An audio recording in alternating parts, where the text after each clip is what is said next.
Vamos a revisar los temas de la agenda, como todos los martes, con mi querido Javier Tejada. ¿Cómo estás, Javier? Mario, gracias. Buenos días. Buenos días. Oye, pues varias cosas que platicar contigo. Una de las cosas que ayer llamó la atención fue esta reunión del presidente Peña con dos grupos de periodistas, una en la mañana, otra a mediodía. ¿Cómo viste, cómo entiendes esta acción, digamos, de política de comunicación que no hemos visto, por lo menos con estas características antes, ¿no? Bueno, es una política de comunicación que la hacen varios presidentes en varios países del mundo.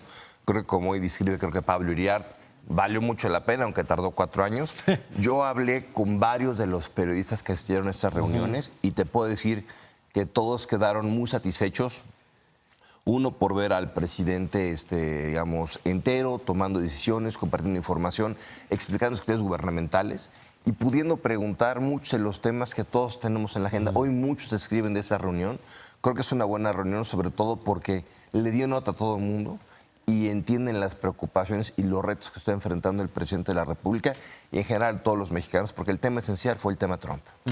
Ahora, yo creo que como política también tendrían que ser una conferencia de prensa. Sí. Entiendo que son dos cosas diferentes. Este fue un encuentro abierto, además, donde pudieron publicar todo lo que dijo el presidente. Hoy hay varias primeras planas que se van por ahí, que si el tema de la relación con Trump, incluso hasta declaraciones que se ve que no cuidaban el tono normalmente de la reunión. Por ejemplo, cuando dice si va a tener demasiados frentes abiertos y va a necesitar aliados. Eso no lo habíamos escuchado del presidente y ahora se los dice en esta reunión, ¿no? Sí, yo creo que fue un paso importante. Generalmente los políticos mexicanos le tienen miedo a los medios. Mucho miedo. Mucho miedo. Sí. Yo creo que fue un buen experimento. Y creo que sí, desde luego, pues como ves en Estados Unidos, o como veías en Estados Unidos, o el resto del mundo, sí es importante también algunas de vez en cuando ruedas de prensa en vivo con todos los medios, sobre todo si tienes un funcionario público que domina los temas y tiene los argumentos, pues es un buen ejercicio democrático. Pero creo que hay que celebrar la reunión de ayer y creo que de muchos interrogantes que tenían muchos periodistas, sí se han tranquilizado. Creo que fue, digamos, un resultado muy exitoso para ellos, y sobre todo con tantos cúmulos de periodistas, 60 calculo yo, pues no hay forma de ocultar las cosas y cualquier, digamos, traspié se hubiera hecho público. Sí, sí, sin duda. Bueno, ese es uno de los temas. El otro que salió de esta reunión es la permanencia de Agustín Carstens, que ya después fue verificado por otras fuentes, confirmado. Había esta incertidumbre de la salida de Agustín Carstens, que en su momento se leyó, pues desde quien dijo ya consiguió otro trabajo mejor, hasta quien pensaba que era un poco abandonar el barco ante lo que veía como un escenario muy negro para este 2017. ¿Cómo lees tú la permanencia del gobernador? Unos meses más, tampoco es que se quede mucho más. Unos meses más antes de irse este banco en Basilea, se queda hasta noviembre. Creo que el tema fundamental aquí es que los cálculos del gobierno es que de aquí a noviembre habrá terminado la renegociación del Tratado de Libre Comercio. Es lo que ellos están apostando. Ahora, esto también es incierto, porque lo que ayer se dijo en la reunión es que tienen la misma información de lo que tiene Trump del día que llegó al día de hoy. No han podido abrir las cartas.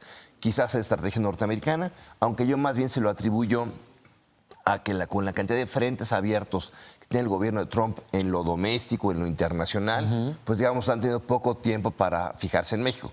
Para nosotros el tema de Estados Unidos es un tema casi monotemático. Claro. No surge acabar con la incertidumbre, pero los americanos día a día tienen más frentes. Creo que eso es bueno para nosotros, pero el cálculo del presidente Peña es de aquí a diciembre acabar esa renegociación del TLC.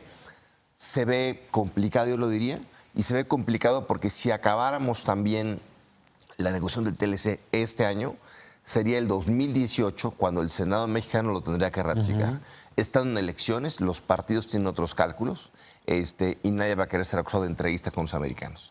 Entonces, sí los tiempos, digamos, mientras más cerca del 2018, creo que son más complicados para México, pero también mientras más rápido quieras negociar, encuentras un gobierno norteamericano que quizás quiere imponerte condiciones más difíciles. Sí, porque aquí lo que hemos explicado es cuál es el efecto de la incertidumbre. Pues que quien pensaba invertir en México no es que cancele el plan, pero a lo mejor se frena, porque tú no sabes si va a aplicar este famoso impuesto a la frontera que ha dicho Trump, que muchas veces va a querer aplicar, que tú tendrías que hacer en tus cálculos de cuánto me va a costar llevar un coche o cualquier producto a los Estados Unidos, cuál es la tarifa que le tengo que aplicar. Creo que hay 3 preocupaciones en México, digamos, en los empresarios, en el gobierno.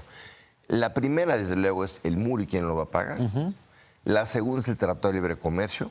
Pero la más importante, y poco se ha comentado de ella, es esta, digamos, nueva política fiscal que estaría Estados Unidos votando entre marzo y agosto de este año, en la cual lo que le llaman Border Adjustment Tax, en lo cual pondría una tarifa, un arancel a todos los productos terminados que entren en Estados Unidos o a todos los componentes que se van a usar para hacer productos terminados en Estados Unidos. Esta tarifa básicamente le pega a México, pero le pega a todo el mundo y acaba con el comercio mundial. Claro. Es el gran tema. De que esta tarifa se implemente a que la OMC dé una resolución podrían pasar 2 a 3 años. Tiempo que necesita Trump para pasar sus elecciones intermedias. Este es el gran riesgo y lo que ayer se comentó es que nadie quisiera esta medida, pero si el gobierno norteamericano pasa esta reforma fiscal, México necesariamente tendría que ajustar también políticas fiscales por esto. Entonces yo creo que ese es el principal tema que no nada más afectaría a México, es muy importante, sino afectaría todo el comercio mundial. Oye, y te agregaría también, porque se habla cuando se pone sobre la mesa este paquete fiscal de Trump, es el impuesto transfronterizo, pero también la disminución de impuestos, por ejemplo, del ISR en Estados Unidos, que hay quien ha dicho, bueno, es que si allá van a pagar menos impuestos y eso hace más atractivo a la inversión en Estados Unidos, México también tendría que revisar. El problema es que nuestra economía, que dependió muchos años del petróleo y que ya no lo puede hacer por todo lo que ha pasado, hoy en buena medida la economía depende de la política fiscal, de cómo se ha recaudado cada vez más. Y entonces habría que revisar eso y los efectos en el gasto público. Sí, aquí hay un impacto de muchas bandas y habría que estar analizando tema por tema, pero sí hay una enorme preocupación hacia los norteamericanos, si tienen los votos para pasar estas leyes. Y como México tendrá que ir haciendo ajustes sobre la marcha, desde el precio de la gasolina, el precio del gas, impuestos, ISR, nos pega en todo el escenario fiscal y muchas de estas medidas, si no es que casi todas, tienen que pasar por el Congreso mexicano. Y en año electoral va a ser muy complicado. Y solo te agregaré un tema más en el caso de Trump antes de pasar a otro asunto.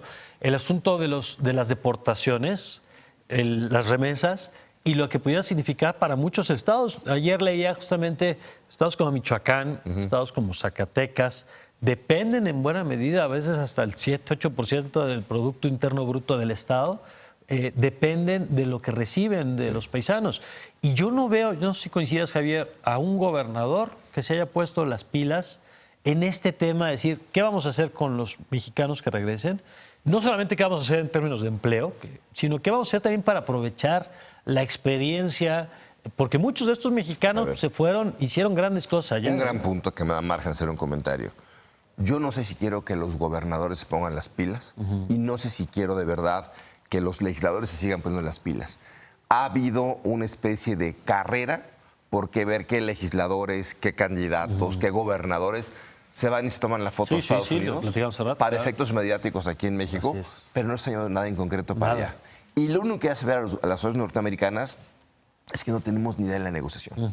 Estas negociaciones, como se llevan a cabo, tienen que ser una estrategia conjunta, gobierno federal, gobernadores y legisladores.